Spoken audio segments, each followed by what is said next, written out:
Hello दोस्तों, मेरे खानानिया एक बार फिर से आप सभी लोगों का मेरे इस यूट्यूब चैनल में बहुत बहुत स्वागत करती हूँ। दोस्तों, मेरा नाम रेखा नानेरिया है और आप मेरे चैनल का नाम भी रेखा नानेरिया है। REKHANANERIYA, रेखा नानेरिया। और इसमें आपको प्लेलिस्ट मिल जाएगी B.Ed। आपको B.Ed की प्लेलिस्ट में जाना है जिसमें आपको B.Ed से रिलेटेड मटेरियल मिलेगा।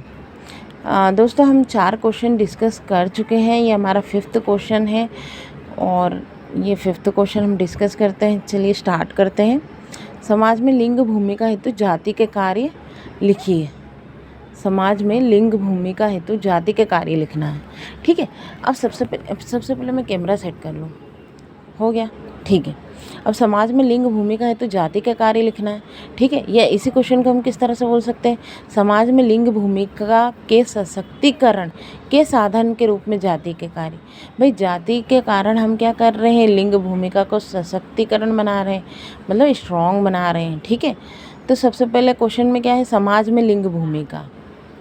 ठीक है, समाज में लिंग भूमिका। तो भाई बताओ, समाज के बारे में बता दो सबसे पहले कि समाज में जो है लिंग भूमिका क्या है। समाज में स्त्रीलिंग और पुल्लिंग 2 लिंग हैं। स्त्रियों को ज़्यादा महत्व नहीं दिया जाता पुरुषों की तुलना में। और समाज में लिंग भेदभाव जो है वो सदियों से चला आ रहा है।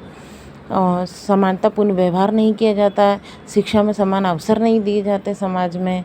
इसके अलावा उत्तरदायित्व समाज में पुरुषों को ज़्यादा माना जाता है। अंधविश्वास है, दहेज प्रथा है।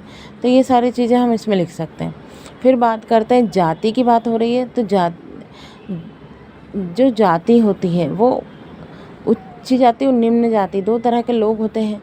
अब निम्न जाति में भी जो स्त्रियां होती हैं वो समाज के द्वारा शोषण उनका होता ही है। साथ में वो क्या करती हैं, जो निम्न जाति की स्त्रियां होती हैं उनका भी शोषण करती हैं। मतलब स्त्री होकर स्त्रियों का शोषण किया जाता है। जो उच्च जाति की स्त्रियां होती हैं वो निम्न जाति की स्त्रियों को तुच्छ मानती हैं और उन स्त्रियों के साथ में भेदभाव करती हैं। तो उच्च जाति की जो स्त्रियां होती हैं वो निम्न जाति की स्त्रियों के साथ में भेदभाव करती हैं।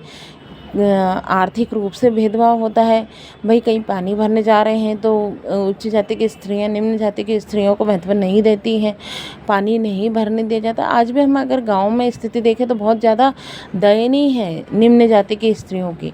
भाई, जो गांव का कुआं है उनसे उनको पानी नहीं भरने दिया जाएगा।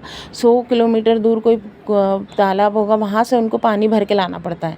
तो ये स्थिति आज भी बनी हुई है। तो समाज में तो लिंग भेदभाव चल ही रहा है, साथ में जाति में भी लिंग भेदभाव चल रहा है। जो निम्न उच्च जाति की स्त्रियां हैं वो खुद तो समाज के द्वारा प्रताड़ित है ही, साथ में वो निम्न जाति की जो स्त्रियां हैं उनको भी प्रताड़ित करती हैं। और ये पीढ़ी दर पीढ़ी चला आ रहा है। हम प्राचीन काल में देखें तो प्राचीन काल में जाति भेदभाव बहुत ज़्यादा चलता था। उसमें थोड़ा बहुत सुधार आधुनिक काल में आया है।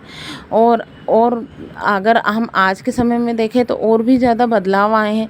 लेकिन बदलाव वो धीरे धीरे आ रहे हैं और आज भी गांव में स्थिति बहुत ज़्यादा दयनीय है।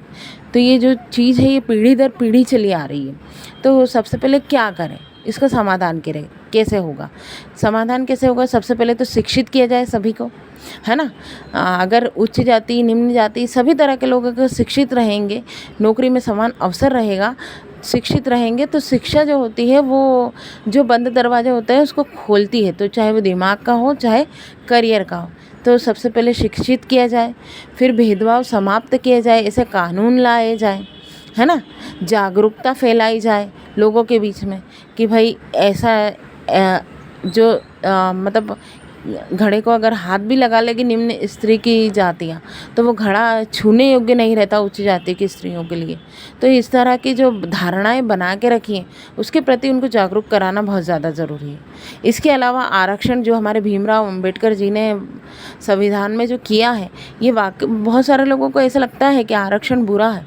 लेकिन अगर आप देखेंगे ना गाँव की स्थितियाँ तो समझ पाएंगे कि ये जो भीमराव अंबेडकर जी करके गए हैं ये बहुत ज़्यादा अच्छा करके गए हैं। अगर ऐसा ना होता तो आज भी निम्न जाति की स्त्रियों के साथ में और निम्न जाति के लोगों के साथ में बहुत ज़्यादा प्रताड़ित किया जाता उनको। तो ये जो आरक्षण किया गया है बहुत ज़्यादा अच्छा है उन लोगों के लिए जिनका शोषण आज भी हो रहा है। फिर इस तरह के कानून बनाए गए, संविधान बनाए गए हैं, ठीक है। आई थिंक 17 नंबर है ना, 17 नंबर है शायद संविधान, 17 नंबर का है जो छुआछूत को डिफाइन करता है। फिर संसाधनों की व्यवस्था, भाई अगर निम्न जाति के लोगों के पास में अपने खुद के संसाधनों की व्यवस्था होगी तो वो क्यों दूसरों के संसाधनों के पास जाएंगे। अगर उनके पास अपना खुद का कुआं होगा तो वो क्यों उच्च जाति के लोगों के पास में जाएंगे। तो कहीं ना कहीं ये भी एक रीज़न है कि निम्न जाति के लोगों के पास में संसाधनों की भी कमी है ना, पैसों की कमी है, संसाधनों की कमी है।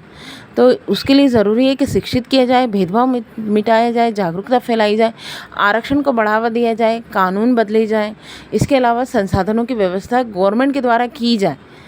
तो ये सारे जो हैं ये पॉइंट्स हैं जो हम क्वेश्चन जब हमारे पास आता है तो हम इस तरह से उसको लिख सकते हैं कि समाज क्या है, निम्न जाति उच्च जाति कि स्त्रियों के बीच में क्या चीज़ हो रही है, फिर पीढ़ी दर पीढ़ी चला आ रहा है। प्राचीन काल में ये होता था, आधुनिक काल में ये हो रहा है और अब क्या करना चाहिए। तो ये सारी चीज़ें हमें करना चाहिए, ठीक है। तो यहाँ पर हमारा ये क्वेश्चन ख़त्म होता है। आई होप आप लोगों को ये मेरी सीरीज़ पसंद आ रही होगी। मिलते हैं नेक्स्ट वीडियो में। Till then thank you for watching, bye.